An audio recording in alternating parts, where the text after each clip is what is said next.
Friends, welcome to పెండమ్స్ kitchen. పెండమ్స్ కిచెన్లో ఈరోజు వీడియోలో రెస్టారెంట్ స్టైల్లో చికెన్ చట్పటా గ్రేవీ రెసిపీని చూపించబోతున్నాను. ఈ చికెన్ చట్పటా రైస్లో కానీ, దోశల్లో కానీ, తందూరి రోటీ, నాన్, పుల్కా, చపాతీ, జీరా రైస్ ఇలా ఎందులోకైనా కానీ సూట్ అయిపోతుంది. చాలా అంటే చాలా టేస్టీగా ఉంటుంది. చూస్తుంటేనే నోరు ఊరిపోతుంది కదా. సో ఇక లేట్ చేయకుండా ఈ రెస్టారెంట్ స్టైల్ చికెన్ చట్పటా గ్రేవీని ఎలా ప్రిపేర్ చేసుకోవాలో ఈ వీడియోలోకి వెళ్ళి చూసేయండి. ఈ చికెన్ చట్పటా గ్రేవీని ప్రిపేర్ చేసుకోవడానికి నేను ఇక్కడ 1/2 కేజీ చికెన్ని తీసుకున్నాను. ఈ చికెన్ని శుభ్రంగా క్లీన్ చేసేసి లెగ్ పీసెస్ ఏమైనా ఉంటే ఇలా 2-3 ఘాట్లు పెట్టుకొని తీసుకోవాలన్నమాట. ఇలా లెగ్ పీసెస్ ఘాట్లు పెట్టుకుంటేనే మనకి చక్కగా ఉడుకుతాయి అన్నమాట. సో అందుకని ఈ విధంగా ఘాట్లు పెట్టుకొని శుభ్రంగా క్లీన్ చేసిన చికెన్ని ఒక 1/2 కేజీ తీసుకోండి.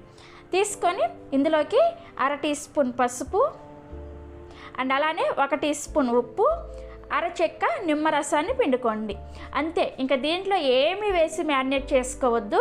జస్ట్ ఉప్పు, పసుపు, నిమ్మరసం ఈ 3 వేసేసి ఈ 3 కూడా ప్రతి చికెన్ ముక్క కూడా చక్కగా పట్టేటట్లుగా చేత్తో బాగా కలుపుకోవాలన్నమాట. బాగా కలుపుకుంటే మీకు కర్రీ అనేది బాగా టేస్టీగా వస్తుంది. సో ఇలా చక్కగా కలుపుకున్న తర్వాత దీని మీద మూత పెట్టేసి జస్ట్ ఒక్క 10 నిమిషాల పాటు పక్కన పెట్టుకోండి చాలు. అంతకన్నా ఎక్కువసేపు వెయిట్ చేయాల్సిన అవసరం ఏమీ లేదు. ఈలోపు నేను గ్రేవీ కోసం ప్రిపేర్ చేసుకోవాల్సింది చెప్తాను.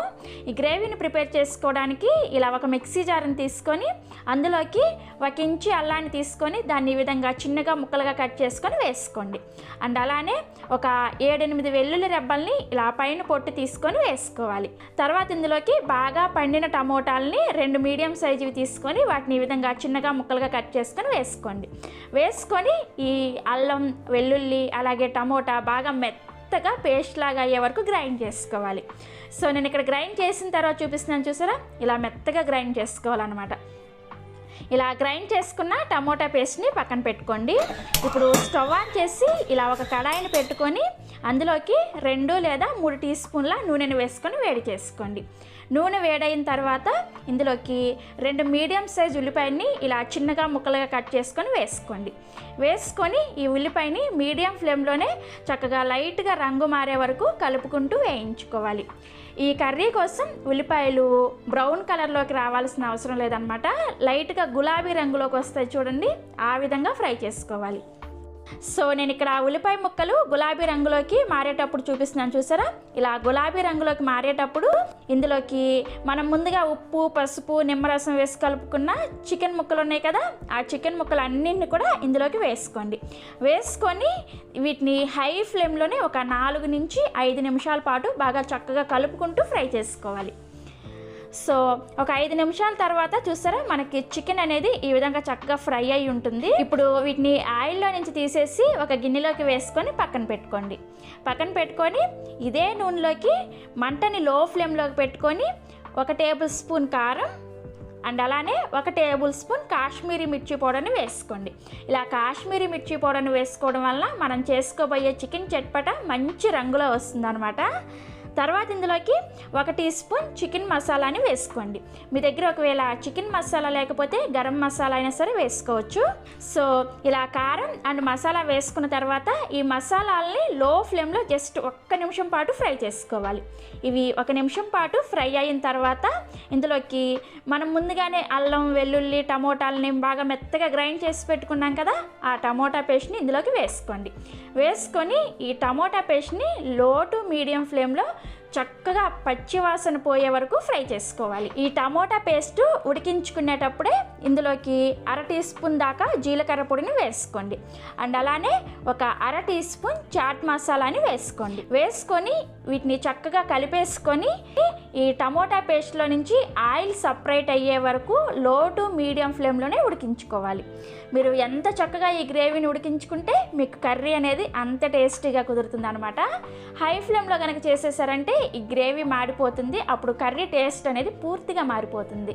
సో అందుకని లో టు మీడియం ఫ్లేమ్లోనే చక్కగా ఈ టమోటా పేస్ట్లో నుంచి ఆయిల్ ఈ విధంగా సపరేట్ అయ్యే వరకు ఉడికించుకోవాలి.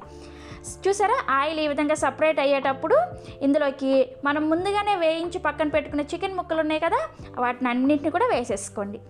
ఇలా చికెన్ ముక్కలు వేసుకున్న తర్వాత ఈ చికెన్ ముక్కలకి ఈ టమోటా పేస్ట్ అంతా కూడా పట్టేటట్టుగా చక్కగా కలిపేసుకోండి. ఇలా చక్కగా కలుపుకున్న తర్వాత ఇందులోకి సన్నగా తరిగిన కొత్తిమీరని కొద్దిగా వేసుకోండి. ఎక్కువగా వేసుకోవాల్సిన అవసరం లేదు. కొద్దిగా వేసుకొని ఈ కొత్తిమీర కూడా ఈ చికెన్ ముక్కలకి పట్టేటట్లుగా చక్కగా కలిపేసుకోవాలి. ఇలా అంతా కూడా చక్కగా కలుపుకున్న తర్వాత ఇందులోకి వేడి వేడి నీళ్ళని 1 గ్లాసు వరకు వేసుకోండి. ఇవి వచ్చేసి ఒక 250 ml to 300 ml ఉంటాయి అన్నమాట. ఇలా వేడి వేడి నీళ్ళని వేసుకుంటే మనకి చికెన్ పీస్ అనేది చక్కగా ఉడుకుతుంది అనమాట. రెస్టారెంట్స్లో ఇదే విధంగా చేస్తారు. సో ఇలా 1 గ్లాసు నీళ్ళని వేసుకున్న తర్వాత ఒకసారి అంతా కూడా చక్కగా కలిపేసుకొని దీని మీద మూత పెట్టేసి మంటని లో ఫ్లేమ్లోనే ఉంచుకొని ఒక 20 నుంచి 25 నిమిషాల పాటు చక్కగా ఉడికించుకోవాలి. మీరు లో ఫ్లేమ్లో ఉడికించుకుంటేనే ఈ కర్రీ టేస్ట్ అనేది చాలా అంటే చాలా బాగుంటుంది. సో అందుకని ఓపిక చేసుకొని లో ఫ్లేమ్లోనే ఒక 25 నిమిషాల పాటు ఉడికించుకోవాలి. సో నేను ఇక్కడ 25 నిమిషాల పాటు ఉడికిన తర్వాత మీకు మూత తీసి చూపిస్తున్నాను. చూసారా, వావ్, ఎంత కలర్ఫుల్గా మనకి చికెన్ కర్రీ రెడీ అయిందో చూసారా. నేను ఇక్కడ ఒక ముక్కని తుంచి చూపిస్తున్నాను. చూసారా, మనకి చికెన్ అనేది చక్కగా ఉడికిపోయింది. ఇప్పుడు ఈ చికెన్ కర్రీని వెంటనే వేడివేడిగా సర్వ్ చేసుకోవడం కన్నా కానీ మూత పెట్టేసి ఒక్క 10 నిమిషాలు అయిన తర్వాత సర్వ్ చేసుకున్నారంటే ఇంకా కలర్ చేంజ్ అయ్యి మనకి టేస్ట్ కూడా రెట్టింపు అవుతుంది అనమాట. సో అందుకని ఒక 10 నిమిషాల తర్వాత వేడివేడిగా అన్నంలో కానీ దోశల్లో కానీ జీరా రైస్, నాన్, రోటీ, చపాతీ, పుల్కా ఇలా ఎందులోకైనా సరే సర్వ్ చేసుకోండి. ఎంత టేస్టీగా ఉంటుందంటే అంత టేస్టీగా ఉంటుంది. ఇక్కడ నేను మీకు గ్రేవీ కన్సిస్టెన్సీ చూపిస్తున్నాను. చూసారా, ఇలానే ఉండాలన్నమాట. ఇలా ఉంటేనే మనకి ఇది కొద్దిగా చల్లారే కొంది గ్రేవీ అనేది చిక్కబడుతూ ఉంటుంది అనమాట. సో అందుకని ఇలా ఉన్నప్పుడే స్టవ్ ఆఫ్ చేసేసి 10 నిమిషాల తర్వాత ఎంజాయ్ చేసేయండి. సో చూసారా, రెస్టారెంట్ స్టైల్లో చికెన్ చట్పటా గ్రేవీని ఎంత సింపుల్గా ప్రిపేర్ చేసుకోవచ్చో మీరు కూడా తప్పకుండా ట్రై చేస్తారు కదా. ట్రై చేసిన తర్వాత టేస్ట్ ఎలా అనిపించిందో కింద కామెంట్ సెక్షన్లో నాతో షేర్ చేసుకోండి. అలాగే మరిన్ని ఎమ్మీ అండ్ టేస్టీ రెసిపీస్ కోసం పెండెమ్స్ కిచెన్ని సబ్స్క్రైబ్ చేసుకోండి అండ్ పక్కనే ఉన్న గంటను కూడా నొక్కండి. Thanks for watching.